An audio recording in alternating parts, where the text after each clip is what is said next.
Bom dia. Agora tá ligado.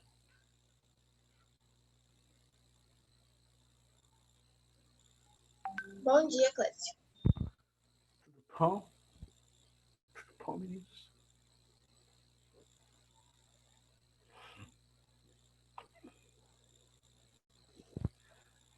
Cadê todo mundo com a câmera ligada? Eu estou aqui, Clécio. Tirar um print da tela para no Orkut. É que eu não tô, né? E aí, Clécio, sabe aí? Tudo tranquilo? Tá indo. Tem mais alguém aqui? Ah, não, tá pessoal aqui. Aqui onde? Na sala. Tem a Ana Cláudia, a Diana e vários nomes aqui, ó. Vários nomes. Tem 3 pessoas, 4 comigo que não conta pra gente, e vários nomes.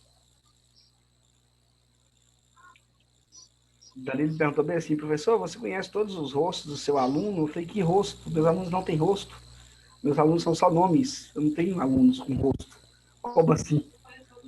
O nome vai A regra da Câmara... Conhece Pode rosto de falar. aluno? Professor, a regra da Câmara é só a partir de amanhã. Eu sei. Vai fazendo né, uma adaptação, uma aclimatação. Quem não toma banho para assistir a aula agora tem que tomar um banho. Pelo menos lavar o rosto, né? Não vai poder assistir mais a aula com o olho cheio de remela. Porque vai ter que aparecer aqui, ó.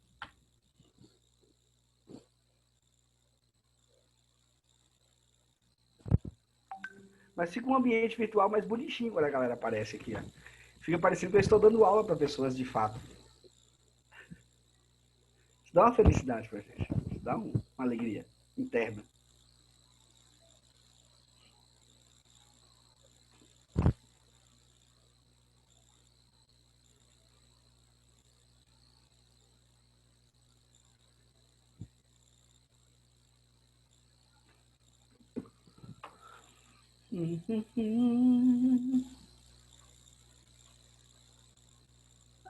Professor, eu tô na Oi. cozinha, mas é porque eu tava com muita fome. Aí eu vim comer, mas eu tô com o livro aqui, tá? Juliana, tá de boa, velho. Tá de boa, tá tranquilo. Você só não come na frente da gente porque eu também estou com fome, assim, entendeu? Não é porque você não pode comer na frente da gente, é porque eu estou com fome também. Isso pode causar perturbações, alucinações mentais.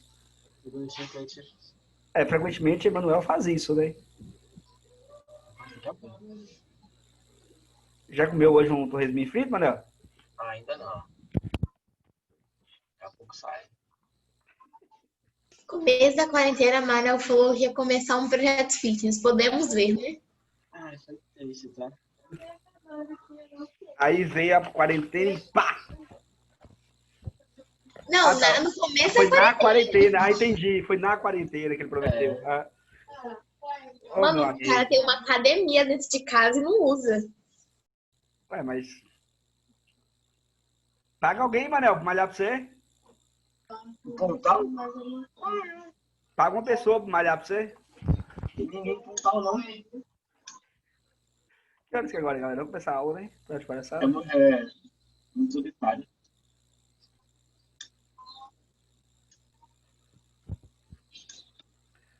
Cinco minutos. Tem quantas pessoas aqui? 22 pessoas. Matheus Marchiori esperando aqui.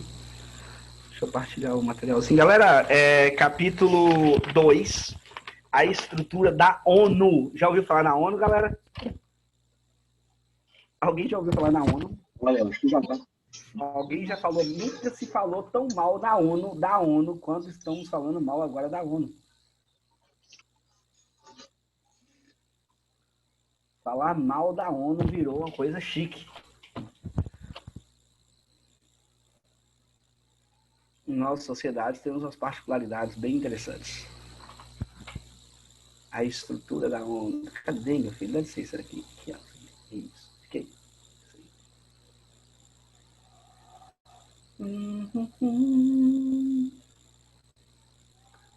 O ruim é quando a gente ficar admitindo a galera que agora não está aqui. Cadê? Participantes. Para de chegar as pessoas. Então vamos lá para as pessoas que estão aqui. Página 2 do livro 5, a estrutura da ONU. A ONU todo mundo conhece, né, galerinha? Organização das Nações Unidas. Contexto histórico das Nações Unidas. Antes da ONU, a gente tem a chamada Liga das Nações. Alguém já ouviu falar, galera? Liga das Nações.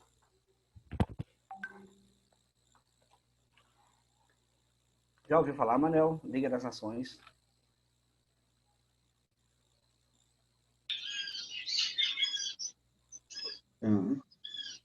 Foi? Já ouviu falar? Hã? Já. Você consegue falar um pouquinho pra gente sobre a Liga das Nações?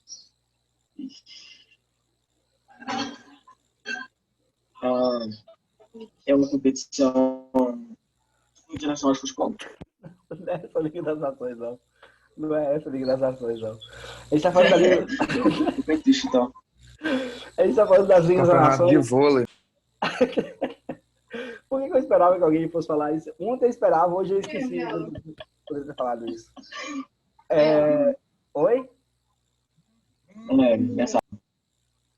Alguém quer falar? Galera, pós Primeira Guerra Mundial, um monte de gente morreu.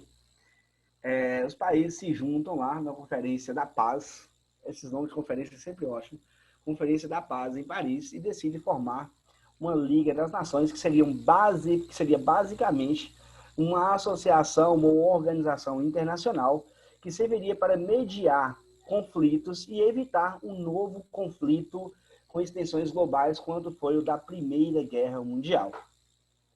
O objetivo é estabelecer a paz e garantir a integridade territorial a pequenos e grandes países, além de garantir o desenvolvimento das nações. Esse garantir da integridade territorial, galera, tem muito a ver com o contexto de imperialismo na África, tem muito a ver com a perspectiva do determinismo geográfico de um geógrafo alemão chamado Friedrich Ratzel, que ele vai falar para a galera o seguinte: um país só vai se desenvolver se ele tiver recursos e condições naturais para que promova e auxilie esse desenvolvimento, para que fomente esse desenvolvimento. Então, o que as potências da época vai pensar? Eu preciso de carvão mineral, que era a principal matéria-prima da época, principal matriz energética da época, antes do petróleo. Eu preciso de carvão mineral. Se eu não tenho carvão mineral, meu vizinho tem? Muito simples. Eu vou lá e invado o país vizinho e tomo essas fontes de matérias-primas. É uma das tretas entre França e Alemanha, né? A Alemanha invade aquela área de fronteira ali da França ali por conta das jazidas de carvão mineral, de minério de ferro. Então, a Liga das Nações era uma ideia de proteger esses países, proteger essas áreas territoriais, influenciadas também pelo liberalismo político. Galera, década de 1919, Estados Unidos não era o país hegemônico no mundo ainda. A Inglaterra existia um poder... A Inglaterra, ela tinha um poder hegemônico maior que os Estados Unidos ainda sobre o mundo. Só que os Estados Unidos era um país extremamente próspero, era a bela época, onde todo mundo ia para lá e ficava rico, todo mundo ficava milionário nos Estados Unidos, nem precisava trabalhar para isso. Então, o liberalismo político, ele é influenciado pelos Estados Unidos, pela visão do liberalismo econômico dos Estados Unidos, pela prosperidade dos Estados Unidos. O problema é que o Congresso estadunidense...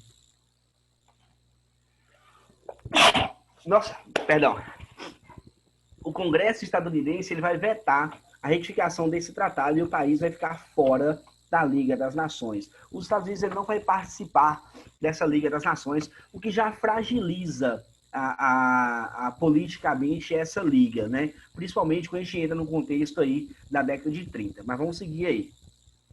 Como que era essa estrutura dessa Liga das Nações? Tinha a Secretaria-Geral, a Assembleia-Geral e o Conselho. O Conselho era formado inicialmente por 4 países: França, Itália, Japão e Reino Unido. Posteriormente entrou a Alemanha e a União Soviética, né? essa entrada da Alemanha à União Soviética vai se dar por conta do desenvolvimento desses países, a influência que esses países tinham sobre o mundo. O Brasil, com Arthur Bernardes, vai querer também participar desse conselho, não vai conseguir uma cadeira no conselho, e é uma coisa que o Brasil persegue até os dias de hoje, a gente vai falar do Conselho de Segurança da ONU, e não conseguiu, o Arthur Bernardes decide, e o Brasil também sai dessa Liga das Nações. O que isso tem a ver, galera? Isso vai começar a marcar a fragilidade política dessa Liga das Nações. Beleza. A Liga das Nações não tinha exército, né? Elas não comandavam exército nem recebiam soldados de outros países. Também foi muito criticada pela apatia quanto à imposição dos acordos. Os acordos que eram firmados pela Liga das Nações, eles comumente não eram cumpridos pelos países, sobretudo os países mais ricos. E essa Liga das Nações, ela não foi capaz de conter conflitos como a invasão da Manchúria. A área da Manchúria é a área do nordeste da China. É uma área extremamente rica em recursos minerais. O Japão, na década de 20, já era um país em ascensão industrial e necessitava de muita matéria-prima. Então, o Japão invade a área da Manchúria da China e a Liga das Nações não consegue impedir essa invasão. Ou seja, aquela integridade territorial já não foi mantida pela Liga das Nações. Depois a gente tem invasões da União Soviética sobre a Finlândia, a gente tem a invasão da Itália pela Etiópia, a gente tem outras invasões, a gente tem um crescimento do nazismo, o nazismo na Alemanha, que vai invadir outras áreas territoriais também.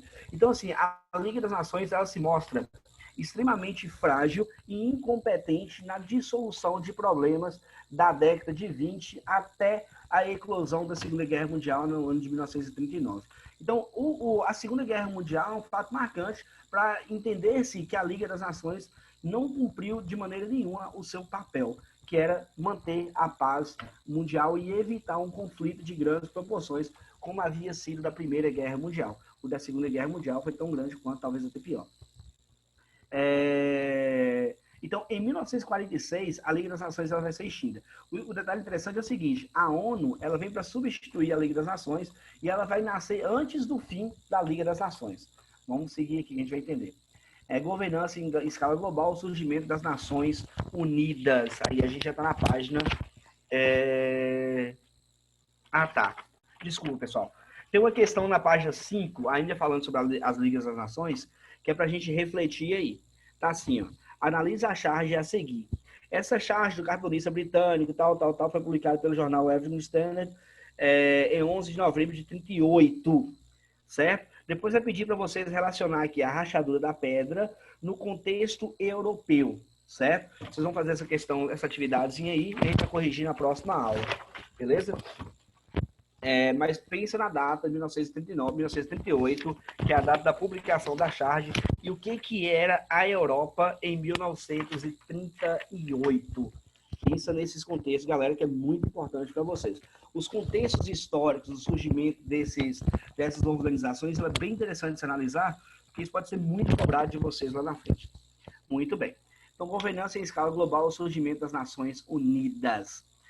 A Segunda Guerra Mundial, ela foi uma guerra marcada tanto por a questão do imperialismo, a questão da invasão territorial, quanto pela a violência dos conflitos e pelos sistemas políticos totalitários e a oposição de ideologias. Por que é importante pontuar? Porque você tem um mosaico político, econômico, ideológico dentro da Segunda Guerra Mundial muito complexo, né? Você tem os países do eixo. Você tem a Alemanha nazista, a Itália fascista, o Japão com pensamento fascista, dominatório também na região, imperialista ali na região do leste asiático. Aí você tem os Estados Unidos liberal, economicamente, você tem a Inglaterra muito liberal, a França, a União Soviética comunista. Então você tem um conjunto de ideologias muito distintos durante a Segunda Guerra Mundial. Então, isso aí vai motivar as potências europeias, as potências globais, a quererem constituir, de fato, um organismo internacional porque era muito fácil e muito plausível uma terceira guerra mundial após o fim da Segunda Guerra Mundial. Então, antes mesmo da rendição dos países do eixo do mal, como é chamado, já se formulou a Organização das Nações Unidas numa conferência em São Francisco, nos Estados Unidos. Aí você tem um contexto político, um contexto histórico dentro da atualidade da formação da Organização das Nações Unidas muito relevante, né? Agora já não é mais a Europa a sede de um organismo internacional, agora a gente tem Nova York como a sede do organismo internacional. Os Estados Unidos, pós Segunda Guerra Mundial, galera, ele foi a potência que mais se deu bem de todas, assim. Porque se você analisa a Segunda Guerra Mundial dentro da perspectiva de que os países que estavam envolvidos diretamente, né, os principais atores, os protagonistas, eram todos países muito ricos e desenvolvidos, os Estados Unidos também era, beleza. Mas a guerra não aconteceu no território dos Estados Unidos. No máximo na ilha de Pearl Harbor, lá na PQP, na costa dos Estados Unidos, longe da costa dos Estados Unidos, aliás. Então, não teve interferência no território dos Estados Unidos na Segunda Guerra Mundial. Politicamente e financeiramente, os Estados Unidos saem muito fortalecido, né? Porque você tem um mundo, a partir do fim da Segunda Guerra Mundial, bipolar, né? Onde as potências econômicas eram alinhadas com os Estados Unidos, e os Estados Unidos como líder dessas potências econômicas. Então você tem o elemento político, a sede da ONU em Nova York, um elemento político fundamental para estabelecer os Estados Unidos como hegemonia dentro do globo, dentro do planeta pós-Segunda Guerra Mundial. Então, qual era o objetivo da ONU? Era basicamente os mesmos objetivos da Liga das Nações. Só que aqui, ao invés de a gente fazer uma ressalva sobre as questões territoriais, a gente vai fazer uma ressalva sobre a questão de desenvolvimento global. Aí é uma coisa muito bonitinha, é uma coisa linda demais, a Carta da ONU, a Carta das Nações Unidas, que eu vou ler até um trechinho para vocês, porque é muito linda, muito filosófico. Nós, os povos das Nações Unidas, resolvidos a preservar as gerações vindouras do flagelo da guerra, que por 2 vezes no espaço da nossa vida trouxe sofrimentos invisíveis à humanidade e a reafirmar a fé nos direitos fundamentais do homem, na dignidade do valor do ser humano, na igualdade de direitos dos homens e das mulheres, assim como das nações grandes e pequenas, e estabelecer condições sobre as quais a justiça, o respeito, as obrigações decorrentes de tratados de outras fontes do direito internacional possam ser mantidas e a promover o progresso social e melhores condições de vida dentro de uma liberdade ampla. Isso é muito lindo, isso é muito filosófico. Isso quer dizer que o mundo inteiro agora está preocupado com todo mundo, e que todo mundo tem que se desenvolver. Começa-se um entendimento de que o mundo é de responsabilidade de todos. Isso é muito lindo, galera. O elemento dos Estados Unidos, não esqueça desse elemento dos Estados Unidos, político na Organização das Nações Unidas, vai fortalecer esse organismo internacional. Atualmente, Atualmente, a Organização das Nações Unidas, vale se lembrar, galera, que a União Soviética também fazia parte das Nações Unidas e não se opunhava a esse organismo internacional. Atualmente, a Organização das Nações Unidas conta com 193 países membros associados, no qual todo mundo mete a mão no bolso para financiar a ONU, certo? Sendo que países mais poderosos e países mais ricos têm um financiamento maior do que países mais pobres, o que pode, em algum momento, ter interferências, enfim. Não vamos falar de coisas subjetivas, vamos falar de coisas implícitas, implicadas no texto para vocês. Como que é a estrutura da ONU? A estrutura da ONU, galera, você tem basicamente 6 órgãos principais.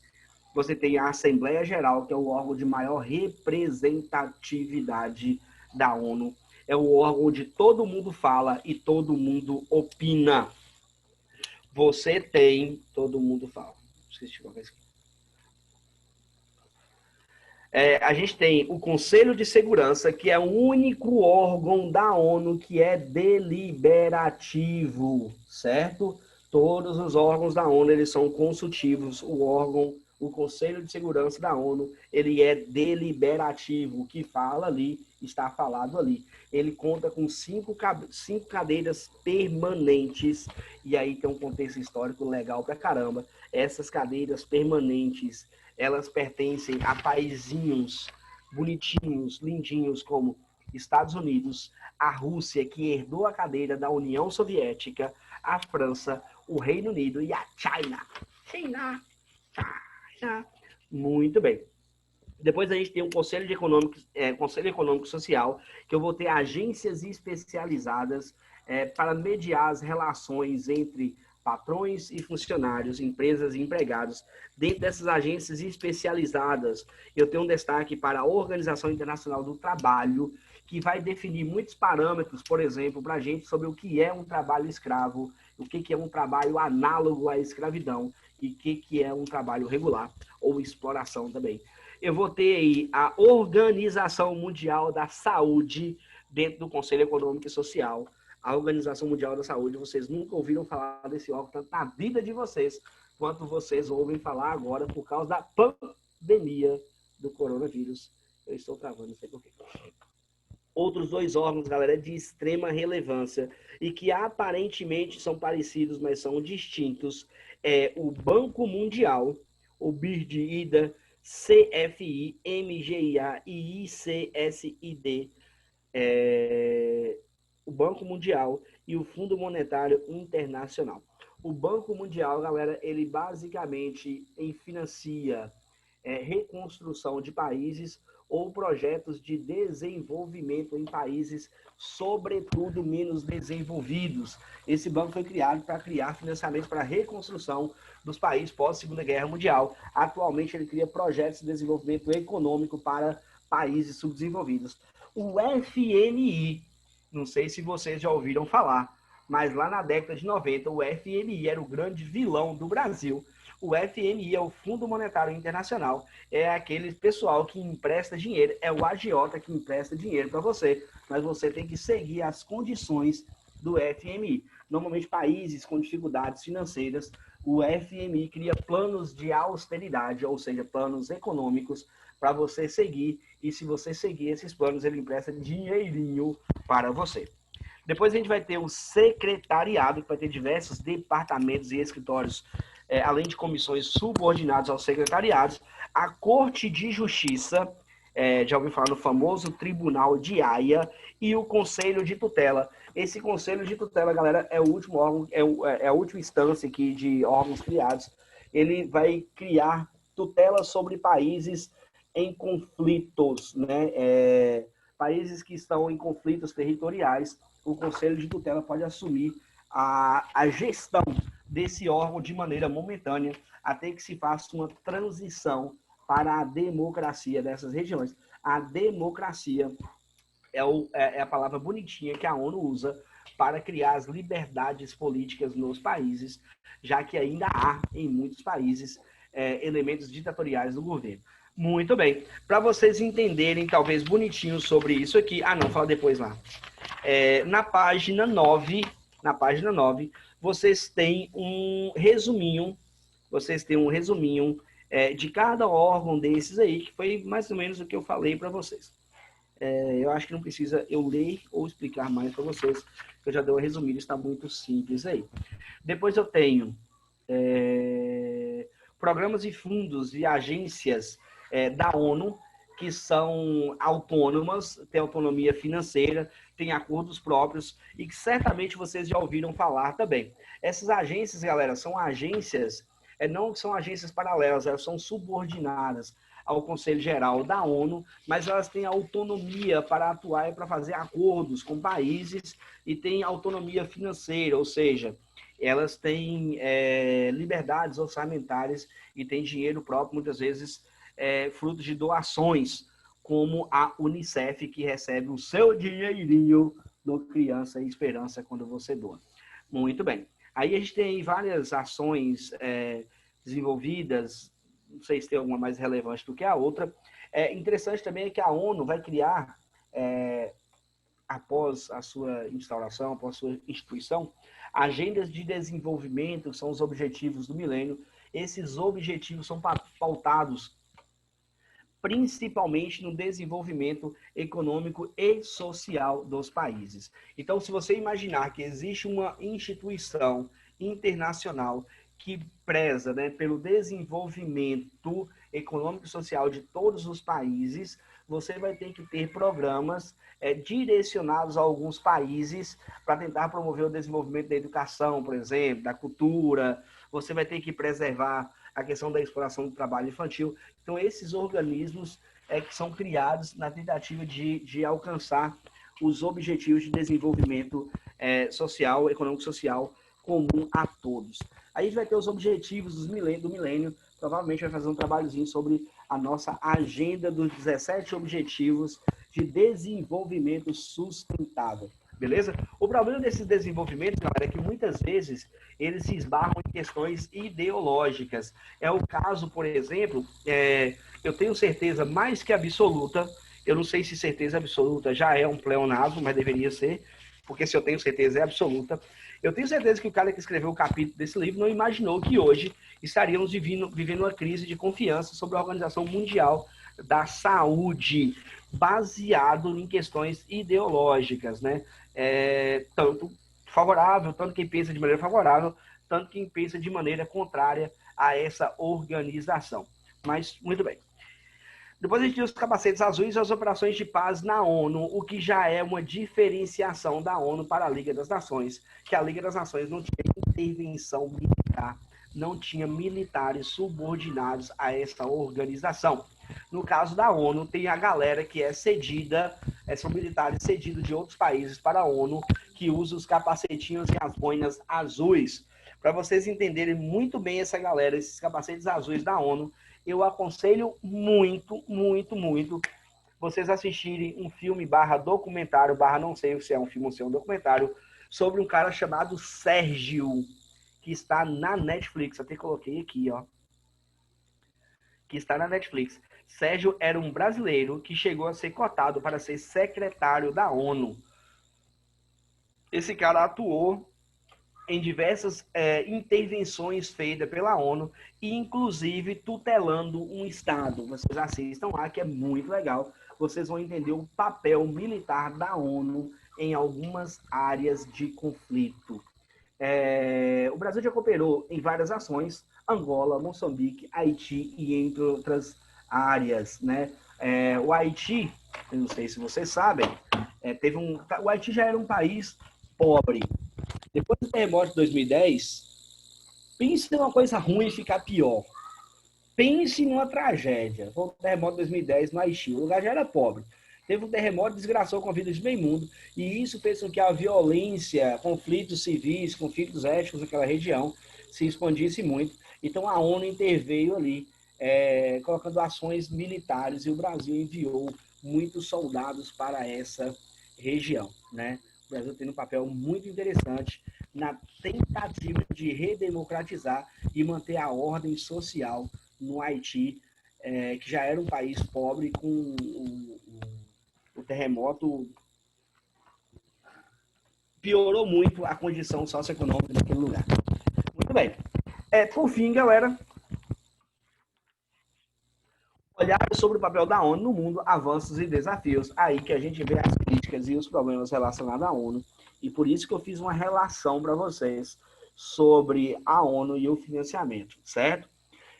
Quais os principais questionamentos quanto a esse organismo internacional? E vai criar-se um questionamento muito parecido com o que se tinha com a Liga das Nações, que é o fato de que as nações mais desenvolvidas do planeta não conseguem, porque não querem, ou não conseguem, porque não conseguem, cumprir alguns acordos firmados em assembleias. E aí existe uma ressalva muito grande para as assembleias climáticas.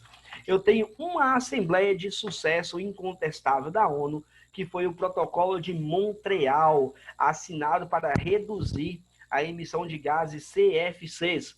Já ouviram falar de gases CFCs, galera?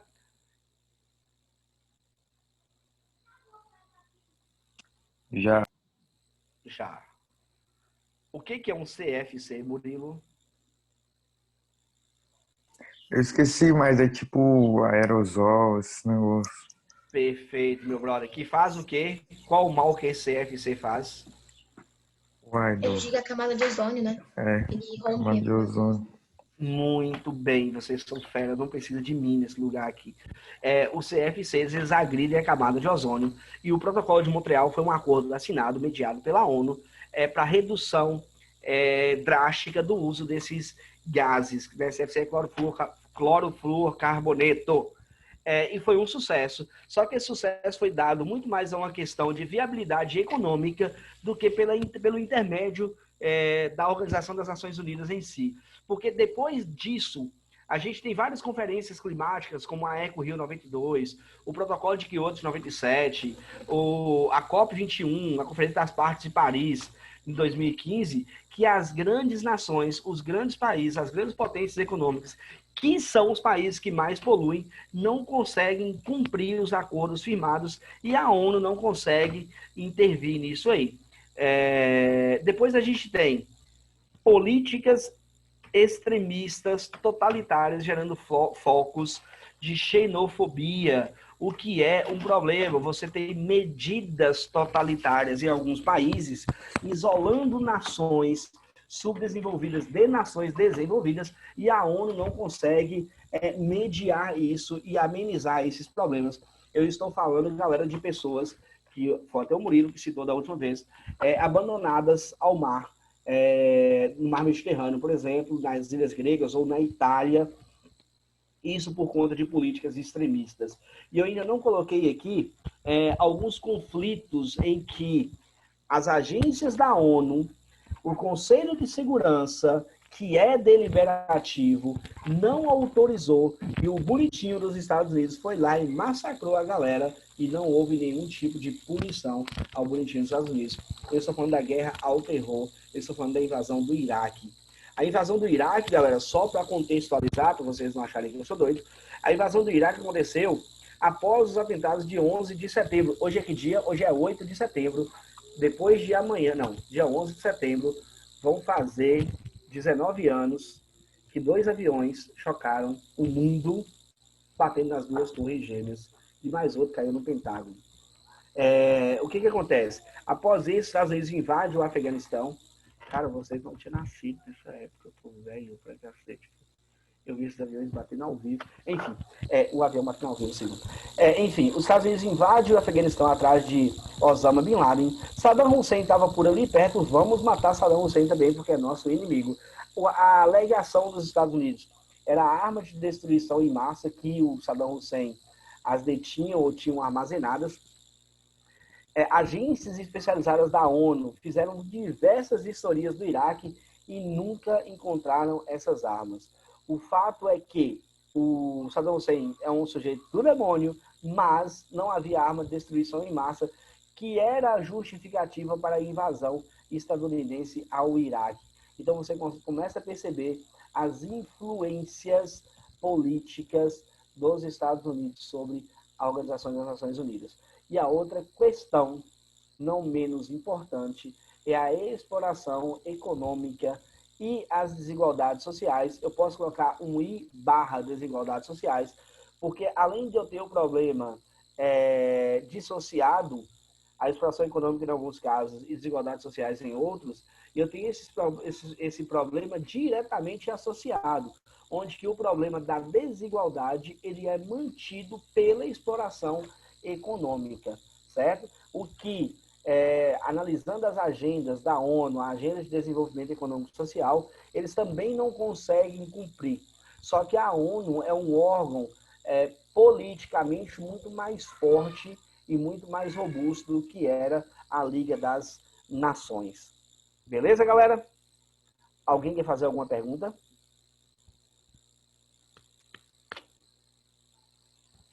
Fiquei no papo, de novo. Mas tudo bem. Caraca, velho. Só tem 19 pessoas, por quê? Tinha 24. Galera, alguma perguntinha? Ô, Clécio, Sim. quando os Estados Unidos invadiu lá o Iraque foi a Guerra do Golfo, né? Não. A Guerra do Golfo é a primeira guerra do Iraque, né? A Guerra do Golfo é a guerra do Irã e Iraque. Essa guerra dos Estados Unidos invadindo o Afeganistão e posteriormente o Iraque é chamada de Guerra ao Terror. A primeira guerra do Iraque, ela curiosamente, é protagonizada pelo presidente dos Estados Unidos chamado George Bush, que é pai do George W. Bush, que protagonizou a invasão ao Iraque, já no ano de 2000 agora. Então, são dois momentos distintos, a Guerra do Golfo e a Guerra do Iraque na década de 2000. Entendi. Mais alguma perguntinha, galera? Meus amores? Sem nenhuma pergunta.